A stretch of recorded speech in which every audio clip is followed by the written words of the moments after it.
and welcome to Atop the Fourth Wall, where bad comics burn. And welcome back, my friends, to PSA Hell Month.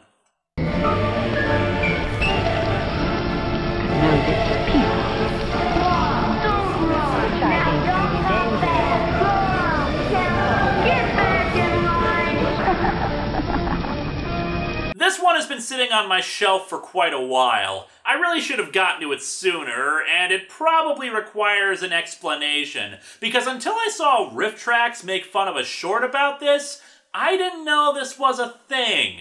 Using gasoline for cleaning purposes. Okay, here's the thing. Dry cleaning came about when, in the mid-19th century, Jean-Baptiste Joly noticed that one of his tablecloths got cleaner after kerosene was spilled on it. And in the early days of the 20th century, gasoline and other petroleum-based solvents were used in the process. By the 1930s, however, petroleum-based solvents were phased out because, well, petroleum-based solvents tend to have this little problem of being extremely flammable. The dry cleaning industry replaced it with chlorinated solvents like perchloroethylene, which is non-flammable. These days there are a number of different dry cleaning methods, but I can guarantee you that nobody uses gasoline anymore for that, and if they do, they're friggin' morons! And it's probably a good bet that nobody was doing this in 1993 when today's highly flammable comic came out. Today's PSA is about the dangers of gasoline vapor and how stupid you are if you're seriously using gasoline for anything other than a fuel source. And of course, we needed a supervillain based around this. Well, okay, I mean, I guess it could be some thief trying to cleverly use gasoline vapor to blow up a house or a vault or No, it's some kind of supernatural being. Of course. So let's dig into Daredevil vs. Vapora #1 and see if it can give us any reason why we shouldn't douse it in gasoline.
The cover is goofy. The titular Vapora is holding onto Daredevil by the throat, which is stupid, since, you know, she's made of vapor! Hell, she's semi-transparent, since she's reaching over Daredevil towards the gas can, and you can see right through her. How is Daredevil having a problem here? And no, I'm not gonna let anyone get away with saying she's replacing the air in his lungs or something. That kid down there seems to be doing just fine. Now let's talk about the dumbass kid. He looks to be about 9-10 years old or so. He's got a perfectly good toy down there, but no! Gasoline cans are apparently 1,000 times more interesting! The inside cover warns us to keep Vapora in the can. Screw you! I'm having bottled Vapora! It dwells in gasoline cans, waiting to escape, waiting for a chance to cause destruction and pain. Jack-in-the-boxes for gasoline cans proved to be less popular than anticipated. Gasoline is dangerous because of the invisible flammable vapors it produces. Gasoline vapors can ignite at temperatures well below zero. The tiniest spark from a match, a pilot light, even turning on a light switch can trigger a devastating explosion.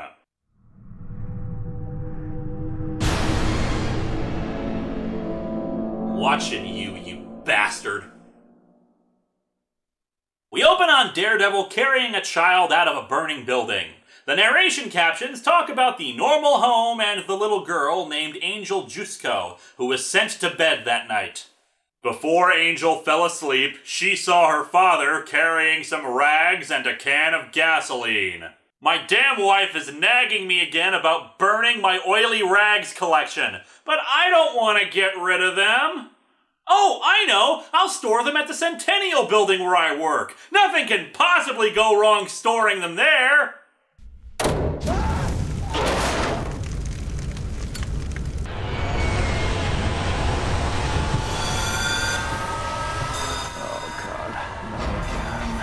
So, he was finally going to remove those kitchen tiles her mother had been nagging him about. Dude, a bottle of Goo Gone and a sponge! At least I'm assuming the gasoline is for removing the residue underneath the tiles.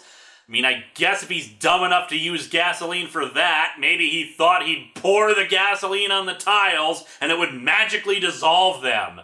So yeah, the gasoline vapors are what caused the place to erupt in flames. Daredevil manages to evade the collapsing building thanks to his enhanced senses and get outside. In front of him, a drop of 20 feet to the street. Alone, it would be nothing. A puddle jump. Oh yeah, jumping down to the ground from 20 feet is perfectly safe. Allow me to demonstrate. Oh god, my legs!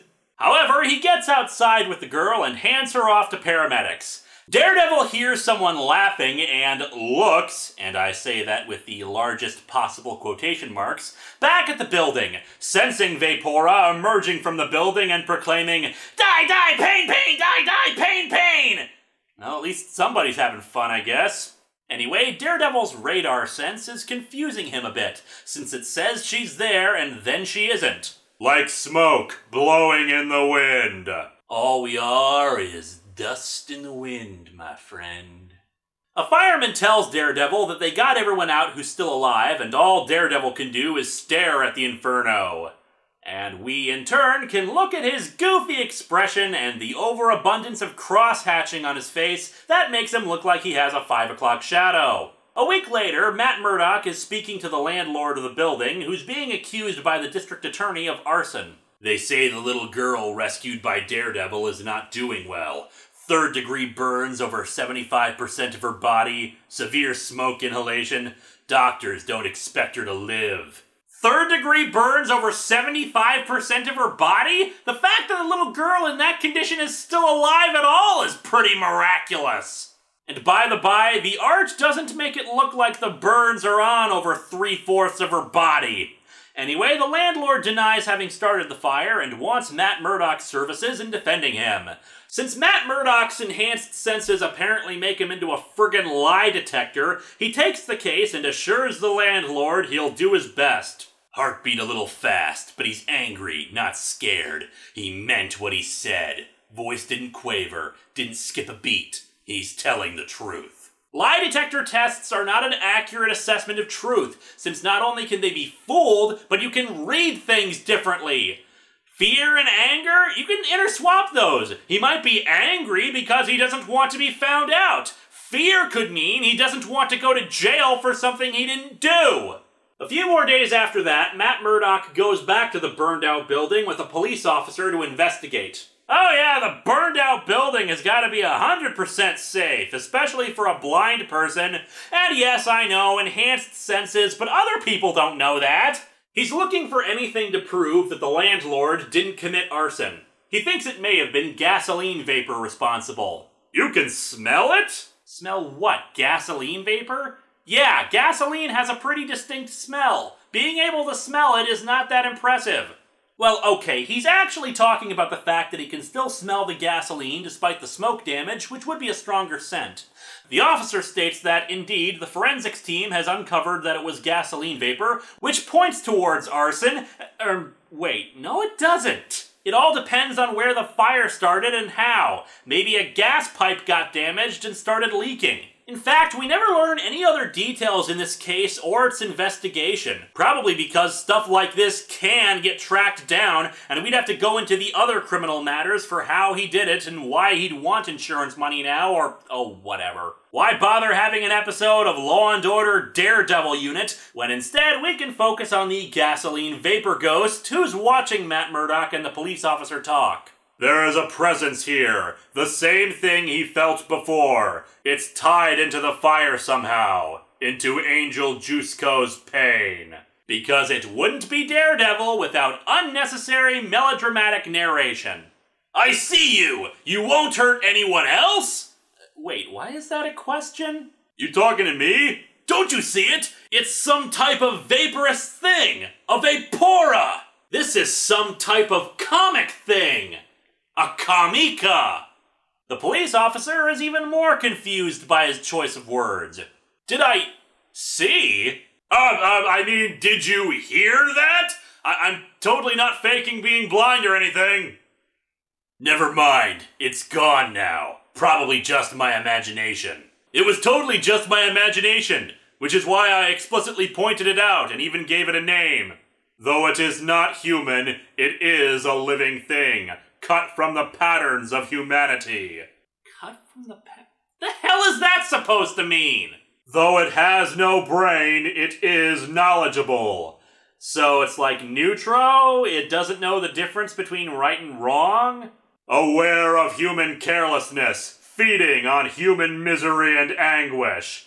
Actually, wait a damn minute. It has no brain, but it has some kind of vapor intelligence, and vapor hair, of course. But then why does it express emotions at all? How does it have rudimentary language and can understand concepts like death and pain? Is it a Michael Myers thing? No reason, no conscience, no understanding, and even the most rudimentary sense of life or death, of good or evil, right or wrong. Well, hell, that can't be it. Michael Myers had a blank, emotionless face, whereas Vapora is sadistic and we see her displaying emotion. Wait, how does Vapora even have a gender? You know what? I'm thinking about this too much. Like a genie in a lamp, it emerges from its metal home, seeking an outlet to gain strength. Wait, no, damn it, I can't stop thinking about this. It's metal home? You mean gas cans? Is there more than one Vapora? I'm assuming it's the same one, since the narration doesn't suggest that there's more than one, but then why is Vapora still hanging around the burnt-out house and stalking Matt Murdock? Where the hell did Vapora even come from? Oh right, it was cut from the patterns of humanity, whatever the flying hell that means. Anyway, we cut to a mother trying to get gum out of her carpet with gasoline in front of her baby in a crib. Oh, come on! Lady, I know OxyClean hadn't been invented yet, but there have got to be better carpet cleaners than friggin' gasoline! Oh, and of course, the baby is attracted to the open can of gasoline instead of the teddy bear because, like its mother, it's kind of stupid. Vapora is there too and helps encourage the spread of gasoline vapor in the room. And the mother, being the negligent sack of crap that she is, decides to light up a cigarette! Even ignoring secondhand smoke to the baby, you are lighting a cigarette next to an open gas canister and next to the carpet with gasoline on it! Even if gasoline fumes weren't an issue, you could drop the lighter or the lit cigarette into the area you cleaned and set your house on fire in an instant! Oh, and guess what? It ignites the vapor and sets her on fire! Oh dear God, the burning, the pain! This was completely avoidable! And there's Vapora again, suddenly becoming a giant face. Hunger, feed, need more pain! Oh, come on, Vapora, you just ate! You are such a pig! There must be a competition going on in the city over who can be the dumbest person in the world as we cut to two teenagers cleaning their motorcycle. The mother of one of the teens asks them to watch his 4-year-old sister for a bit, and she comments that he smells. That's 'cause we're cleaning the bikes with gasoline. Dear incompetent dumbass. I mean, seriously? What the hell do you do, kid? Go to a gas station, fill up the tank, then see a little spot of dirt on the side and just spray it down with gasoline? While you're at it, I don't think you quite rinsed enough shampoo out of your hair during your shower. Better just spend the extra $1 at the pump and rinse yourself down with the stuff. Anyway, after they've finished that stupidity, it's time for fresh stupidity. Despite the fact that the garage is clearly closed, maybe that's the problem, the lack of oxygen is getting to them, they decide to kickstart the motorcycle, and the spark from that naturally sets the room ablaze, trapping the little sister next to a pile of, I don't know, more oily rags? The brother yells out his sister's name in horror, but then immediately turns himself around on that. Don't sweat it, pal, I got it under control. Yeah, don't sweat it like you were a single panel ago! Of course, throwing water on it makes it worse, further demonstrating how much of an idiot he is and that... Wait, little Vaporas? There are multiples of the thing? Did everyone fill their gas tanks at a demonic cult ceremony? Where the hell did these things come from? So all the Vaporas merge into a regular-sized Vapora, which even has a dress, because modesty means something to a gaseous entity that has no social interaction with other beings. Despite it being the afternoon, Daredevil's just hanging out on a rooftop in full costume. Yeah, that whole investigation can wait, I guess. There is a sudden scent of napalm smoke coming from the southeast, the waterfront. It's probably nothing, just the sputtering of someone's outboard motor. Considering how stupid everyone seems to be acting, I wouldn't be surprised if Daredevil smelled the smoke and then thought the Surgeon General was attacking him with a scalpel. As the scent grows stronger, Daredevil decides to make his way over to its source. When he arrives, he tells the kids to get out, and they inform him about the little girl trapped behind the flames. Radar sense bounces off walls. A standard rectangular garage. Storage shelves to his right. A washer-dryer along the back wall. The sister has crawled beneath them. She crawled beneath the washer and dryer. Yes, I know it means she crawled under the storage shelves, but here's a thought. Arrange your damn sentences properly! Daredevil can sense Vapora, though of course he's confused by just what the hell she is. You're not the only one. Go away, she is mine for pain, for power! Oh, for crying out loud, why the hell can't anyone else hear this thing? The enhanced senses only allows him to detect that it exists. It doesn't mean only he can hear it. Sound doesn't work that way! Die, Red Man! More pain! Bigger, better, bigger! Harder, better, faster, stronger. Work it harder, make it better, move it faster, makes us stronger than ever. Hour after hour, work is never over. Its breath, hot, heavy. It's made of gas! How does it have breath? And what, it can control the fire now? How is it doing this? Urgh. Anyway, the ambient heat and fire starts to get to him, and doesn't seem to get to the little girl, whatever, and he tries to figure out how to fight it. In the only bit of logic so far, he goes through his options. He knows it's a chemical fire, so water won't help. Air could dissipate the vapors, but since oxygen fuels fire, it would just cause a backdraft. His radar sense picks up a fire extinguisher while Vapora grabs the girl, telling her they'll be together? What the hell? You know what? I don't care. He uses the extinguisher and takes her out, promising the little girl that the creature won't be coming back. Later at the trial for the landlord, Matt Murdock makes his closing statements, that it was gasoline vapors that caused the building fire. These people take big risks in using it to clean things, to remove things. Does Windex not exist in the Marvel Universe? Or Soft Scrub? Or a dozen other cleaning products? He further explains that their investigation showed that the girl's father was using gasoline to remove the tile adhesive, and I just noticed that there's nobody in the audience of this trial. Wow, nobody cared about this one at all, did they? Anyway, because of the father's bottomless stupidity, he's lost all his belongings and his daughter is clinging to life. And so our comic ends with the landlord being declared not guilty and the news that it looks like the girl's going to be okay, though of course it'll be a tough struggle. Angel Jusko will live. Abraham Rutkowski will collect his insurance money and rebuild. The thing in the garage is gone, destroyed. But it's not. Daredevil knows it's not. It's only hiding, biding its time, waiting for its next victim. Its next very stupid victim.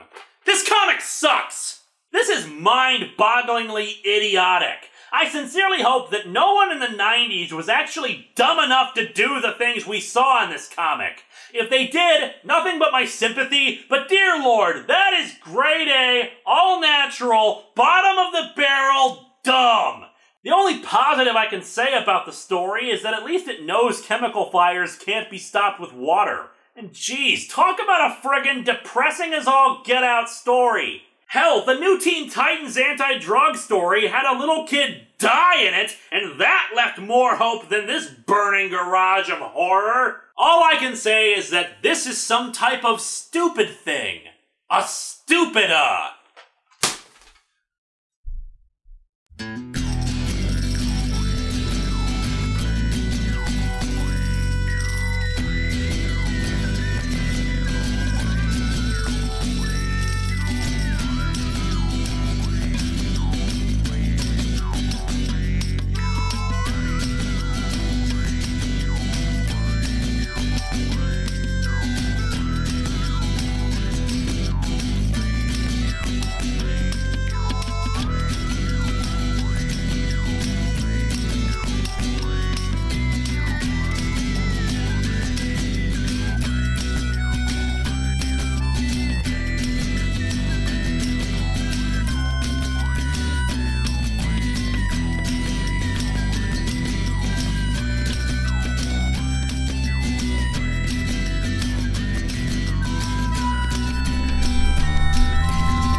And now, a public service announcement from Snowflame!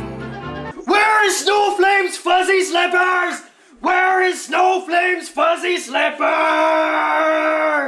This has been a public service announcement from Snowflame! Hello, my friends! Do you think, like me, that Snowflame was killed too soon in the comics? That the DC reboot should have brought back this incredible character and have him fight against heroes who weren't complete losers whose only goal in life was to get pregnant? Well, you're in luck! The incredibly talented Julie Sador has made a Snowflame webcomic, and you should check it out at snowflamecomic.com! Snowflame demands it!